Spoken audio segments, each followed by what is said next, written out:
Well, hello, thank you for joining me today again on the Church History Trail. You're very welcome to the programme. What you're looking at here is a picture of King James II. And about a fortnight ago, I was driving around by Grey Abbey with my friend. We were out for a wee drive. And when you go to Grey Abbey, you have to stop off at the Hoops. Now, the Hoops is a series of antique shops, and there's a wee coffee shop there as well.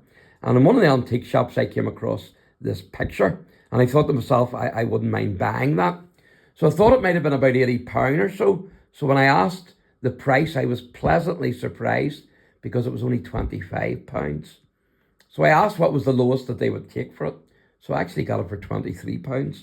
So I was a happy boy. Now, on the 6th of February 1685, King Charles II of England died, and his successor was his younger brother, James, Duke of York.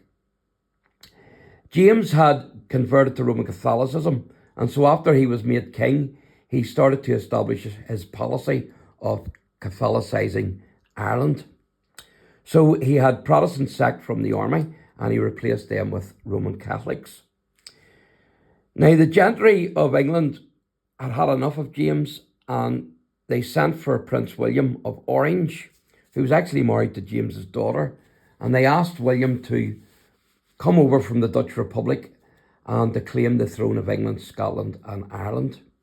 So with the arrival of William, the Prince of Orange in England, James fled to King Louis XIV of France. And then with the coronation of joint sovereigns William and Mary on the 11th of April 1689, this brought an end to what's known as absolute monarchy. Or in other words, that the monarch, the king or the queen, has absolute control. And so James II was the last of the absolute monarchs. Absolute monarchy simply means that if you don't do what the king tells you, it's off with your head. And so with the ascension to the throne of William and Mary, we have what became known as constitutional monarchy. And of course, we still have that today, because it's not the King of England, Charles III, calls the shots. It's Westminster, of course. So James would try to regain his throne by way of a back door into England, which of course was the island of Ireland.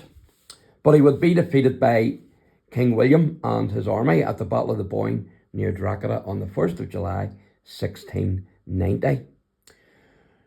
Now, whenever James and his escort reached Dublin early that evening, at Dublin Castle, he encountered Lady Tyrconnell. And one writer has James saying, "Madam, your countrymen run well." To the which she is said to have replied, "Yes, it would seem so, but your majesty would appear to have won the race." Now, James boarded a ship for France, never to return to England again. So you can see the picture here, the diagram, which is absolutely fantastic, isn't it? That's James II.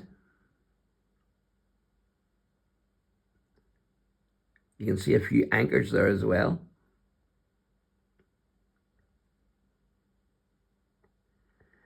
And the writing there, which you probably can't see,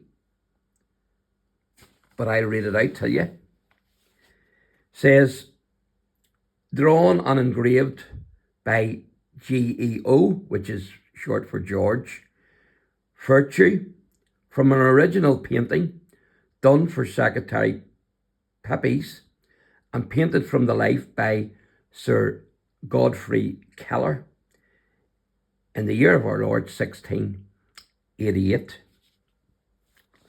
So quite unique. And George Vertue was born in 1683. He died in 1756. He was an engraver and an antiquary, or in other words, someone who started antiquities. Someone who studied, antiquities. He is associated with 866 portraits, so he was a busy boy. And then Sir Geoffrey Keller, who originally painted it, or originally drew it, he was born in 1646 and he died in 1723. He was a German-born, Dutch-trained portrait painter of 1689. and he would dominate English art for more than 30 years. He was the principal portrait painter of the late Stuart and early Georgian eras. He served as court painter to successive English and British monarchs, including King James II and King William III, who actually gave him a gold medal and chain. Now, in recognition of his talents, he was created a baronet in 1715 by King George I, a rank that was not surpassed by any artist until 1896. So that's absolutely incredible, isn't it? So I'm going to let you see the back of it as well. That's a wee bit torn, the back of it, as you can see. But still not too bad.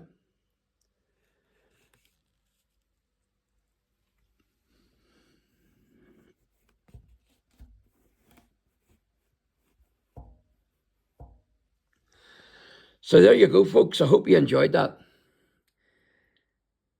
That's King James II, the King of England, Scotland, and Ireland. Thanks for watching, and God bless.